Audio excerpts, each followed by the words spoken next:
Hello folks, so in this video I'm going to cover another building block, blocks of TensorFlow called variables and placeholders. I will be providing an explanation by taking an example of how to differentiate between these two and what exactly each of them depicts. By the end of this video, you have good knowledge on which value represents input to neural network or any other model and which one represents a value which gets continuously optimized during model training process. You can seamlessly pass input values to neural network once this concept is clear to you. So keep on watching till the end to get the complete knowledge on this particular topic.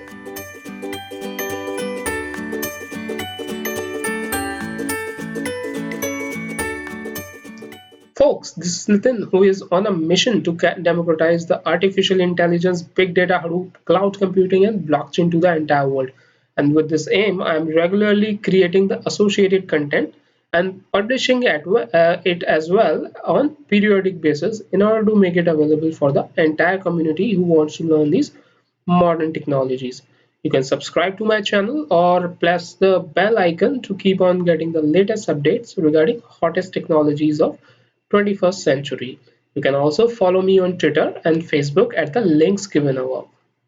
So I will take an example of regression model equation here to explain variables and placeholders.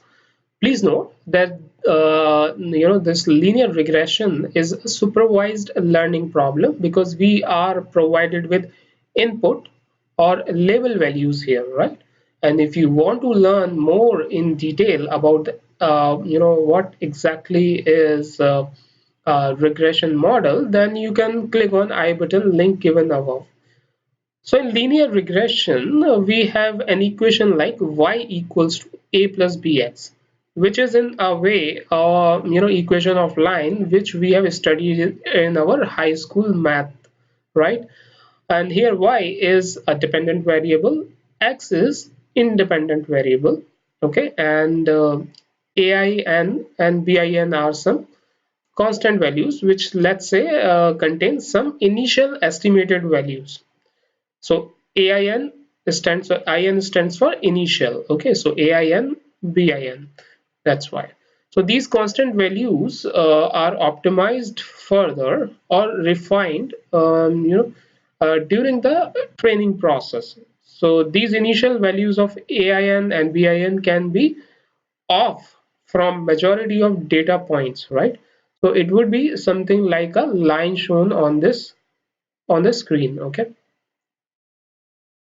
So here we calculate the least square error, which is nothing but the sum of square of distance between the data point and the given line. And I have represented them with dotted lines, right? Now these initial values could be quite large, meaning the initial estimate of AIN, BIN could have high error, right? So next we adjust the values of AIN and BIN, which results in better estimate of these initial values of A and B. So we now call them as A, U and B, U. So U stands for updated values for A and B. So AU and BU, and these new AU and BU values have lower values of or the lower value of error. So in a nutshell, by iteratively adjusting these AU and BU values, we ultimately converge it to the best fit regression line where we have lowest value of least square error of the residuals. So moving on, let's discuss about placeholders. So placeholders are objects in TensorFlow which specifies input to the directed acyclic graph. These are essentially the values which we specify when we train the machine learning model. So let's say I have a linear regression model where ice cream sales is predicted by inputting the value of temperature on that day. So the temperature value here represents placeholder, and I take my linear regression equation, and then x will represent placeholder because so what I'm trying to say is, if let us say I take this linear regression equation back, then x will represent placeholder because these values I am providing uh, as an input to my model is depicted by X. So X is my placeholder because it is an input to the given model or machine learning model. And if I visualize the directed acyclic graph, then the input nodes N1 and N2 represents the placeholders because the value of N1 and N2 will be updated to varied each time updated to varied values or each time we execute the graph. So essentially placeholders are entities which holds the place for a tensor that will be fed at the runtime, acting as input node in the computation graph. Okay, so moving on. So what are variables? Well, variables are entities which depicts parameters of machine learning model. In our linear regression equation, AIN and BIN represents these variables. Okay, so remember that we started with the values as AIN and BIN during the training process. Um, uh, so we started with these AIN values as AIN and BIN, and during the training process, these AIN and BIN values got updated to AU and BU, and finally iteratively when we further updated it, it got updated to the values which had lowest least square error, giving us the best fit line. So keep in mind that these parameters gets altered or updated during the training process. That is, value of A and B change regularly or altered regularly or varied regularly, right? So parameters like these are called variables from TensorFlow perspective. In a nutshell, constants are immutable values which don't change at all, right? And placeholders are input values which are assigned once and don't change after for one run of the model. Okay, so single pass or single run of the model. These are treated as input to the computation graph. And variables are entities which are mutable and constantly recomputed, or whose value is updated regularly at each iteration during the training process of the model. Now, once we are done with the training process and variables have assumed their final converged value, then those same values will be used further without changing them for different values of placeholder. These values will persist across multiple calls to session.run. So let me show you and explain the code related to placeholder. And I will be covering the TensorFlow code for variables in the next video. So in this, let me open my Colab notebook for placeholder. So here you can see, excuse me, here you can see the code for placeholder. Okay. So in the first cell, I have imported the TensorFlow, and in the second cell, I have created placeholders A and B using tf.placeholder method. Okay, and here I have instantiated these A and B using this tf.placeholder, and you can see the placeholders doesn't have any input values as such, but you can specify one if you want. So placeholders act as input node here. So let's say you have some data which you want to feed into your program, then you feed that input into the placeholder. Okay, and here you can see that there are a few parameters associated with these placeholders A and B.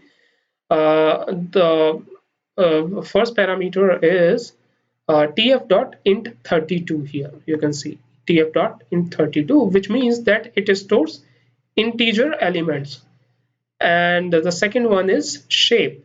So its shape is 4, which means that it's a vector containing 4 elements. Okay, so it will be a vector. The shape 4 depicts it's a vector containing 4 elements, and the name parameter you already know, that I just wanted to give a name to this particular placeholder, so I kept it as name as A. Similar is the case with B. Okay.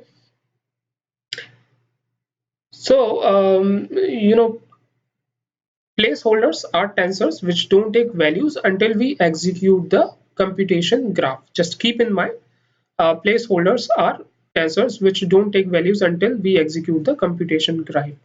Just like nothing gets executed until we so if I take an example of Apache Spark, nothing gets executed until we run an action in Apache Spark, right?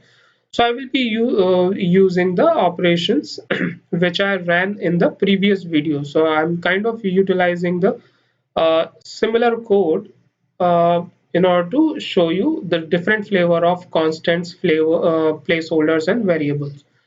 So only difference here is that instead of constant, I have used placeholder. So if you remember, I used constants in the previous video when I explained the tensor. Now here, while explaining the placeholder, I just kept the method as placeholder, right? So here you can see I have used the same tensors like sum of a, product of a, multiplication tensor, right? So please note that sum of a and product of b can't be calculated unless we have a placeholder values of a and b. Okay, so remember, so we can't calculate it until or unless we have placeholder values of a and b. So sum of a, both sum of a, product of b, well, tensors cannot be calculated unless we have these placeholder values, right? So moving on to the next cell, which is this one, right? Here I have instantiated session variable using tf.session as ses, and I'm using a with clause in order to ensure that session gets closed automatically once we are done. So let's go one by one the statement in the with clause. So sum of a can't be calculated unless we pass uh, you know the value of placeholder a, correct? So here I am utilizing this parameter called feed dictionary, okay, so which utilizes placeholder values to feed into the computation graph. So you can see that I have assigned uh, the placeholder value here. So here I mentioned the shape as 4, so that's why we have 4 elements here, and it's a vector, so vector of type int 32. So here you can see that. So I am assigning this shape 4 tensor to a, and this value will be feed into sum of a. Okay.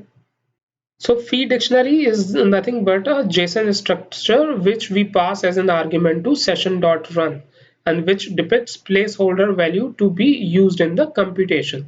So when you call ses.run on sum of a, the feed dictionary will specify the value for for a, which is a 1D tensor containing values 20, 30, 40, and 50, right? Here you can see. Similarly, we specify the value of value of b uh, in finding the product of b. Okay, uh, using feed dictionary again. Here you can see, right? So it is again a 1D tensor again and containing the values as 10, 20, 30, 40. So now comes the part where we calculate the multiplication, correct? So here sum of a requires placeholder values of a, and product of b requires placeholder values of b in this multiplication, right? And you can see very well that I have assigned the different values this time to a and b. Okay, I can do that, and in fact you and anybody can do that. So here the values are different for a and b, but in order to calculate the multiplication, I utilize the different set of values for A and B. Correct. So when I executed this cell, you can see the sum. Initially the sum was 140. So if you add these values, it will come as 140. And if you multiply all these values, 10, 20, 30 and 40 together, it will come as 240,000, right? And if you multiply these values, the different set of values for A and B, it will come as 2400. So 10, 20, 30 and 40, if you add them up, it will come as 100. And if you multiply these values, because obviously we are calculating product of B, so we have to multiply it here, right? So it will come as 2 3 6 4 is 24, so it will come as 24. It will come as 100, so 100 into 24 is 2400, so which is right.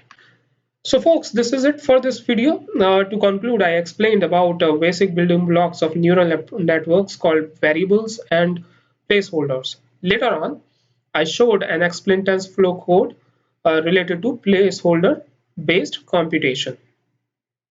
So let me ask you today's question from the video I explained. Can you pass the input value in placeholder while building the computation graph? Please share comments in the comment section given below.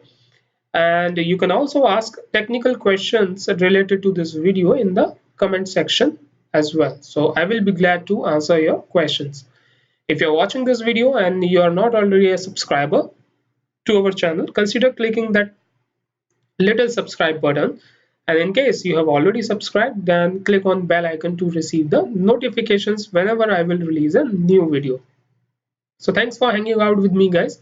I will be covering the next topic in the upcoming videos, so keep on watching. Thank you.